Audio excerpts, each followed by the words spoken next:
My cameraman fell but quickly got up to continue his recording.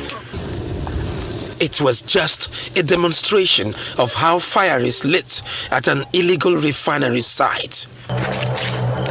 On this day, the men were not on duty, but few are willing to tell their story. I'm a graduate of law. I went to the youth service in North, and I came back. There's nothing here. We've been suffering. I got married. There's no money anywhere. So when I see that my friends and my brothers are trying to make money, I had to join them because there's no money anywhere. I am a graduate of engineering. I graduated 1998. I served my youth service at Takum, Taraba State. When I come back, I was suffering. I was a deckhand, from the deckhand to taxi driver. You see the first men stopping us, taking money from us. That made me to be very hungry. And later I was hearing, I see people are making money where I come from. Outside people are making money where I come from. I decided there and I come in to my creek and I started doing this business. You guys contribute largely to crude oil theft, and then the nation is losing so much of its wealth. For me, I am not thief. What about those that are using vessels, mother vessels from the ocean, loading? I am just taking a little jerrycans. This is jerrycan. For whatever I am seeing there, those are saying this. They are using biro to thief. They are the people even contributing from those bunkering.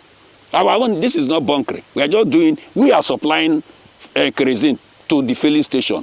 No filling station, no place they have kerosene. And the government does not matter. Because the poor people, this is my own property. What about the North?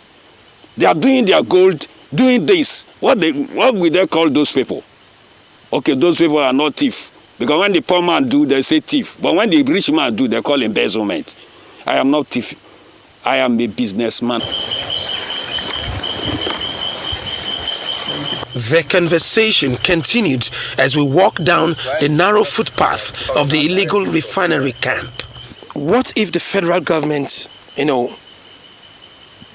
makes an attempt to employ you? Would you quit this job? What kind of job did they want to employ me for first? This thing I'm doing is okay for me. It's okay to my people. The people that are giving job now, most of them now, till today, they've not paid them. Our fathers are dead, they don't pay them. Pensioners are dead, they've not paid them. University lecturers, they are on strike. They want to give me a job. What kind of, is it the job you give me, then you not pay me? The lecturers are looking for peanuts to settle there, they will not. Because their children are outside the country. They don't value the poor people. Okay, when the product gets to this point, the business of refining oil the local way is a dangerous venture.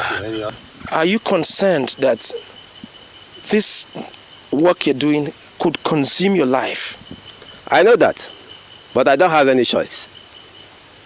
This is where I make my family smile. This is where I pay school fees, the little school fees I can pay. This is where I feed my mom, my dad, everybody from. So if I have to stop it, where will I go to? Though it's very risky. We've lost so many of our friends, brothers and all that, but today we are still here. Not that what we are doing is good for us, it's not good, but we are doing it because we have to make ends meet. You will see sometime it will catch fire. The next, we will still hustle and come back because I will not go and steal. So it is one day at a time? It is one day at a time. Any day we wake up and we succeeded, we say, God, thank you. Anyone that does not lose his life. You see, most of the graduates are taxi drivers. No job. The government has failed us.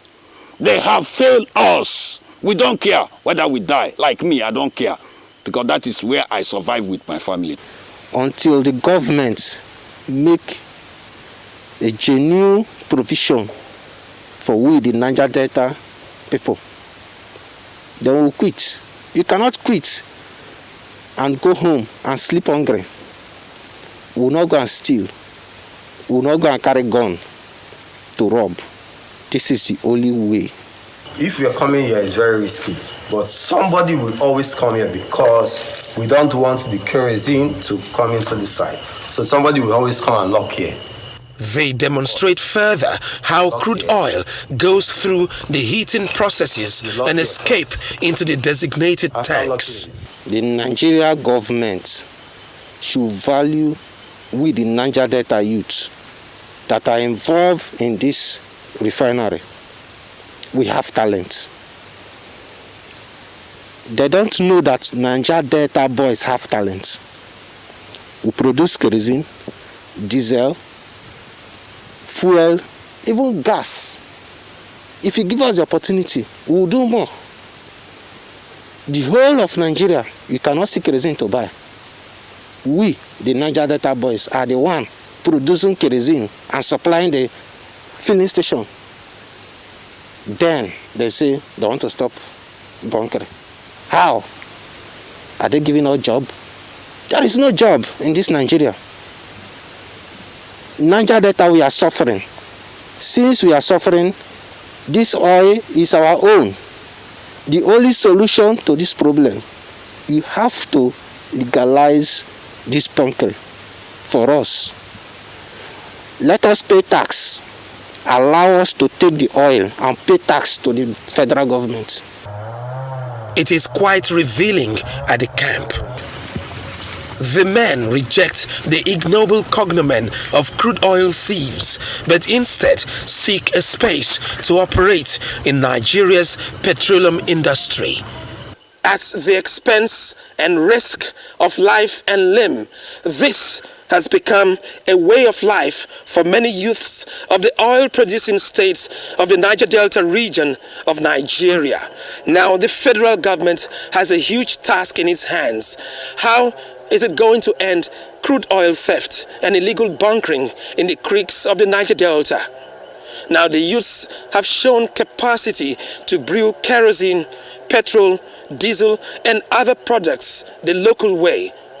Can they be put into cooperatives to do this in a refined manner, or use the punitive measure to end the erosion of the nation's wealth? Sometimes answers come in very short supply. Ofietime George, Arise News.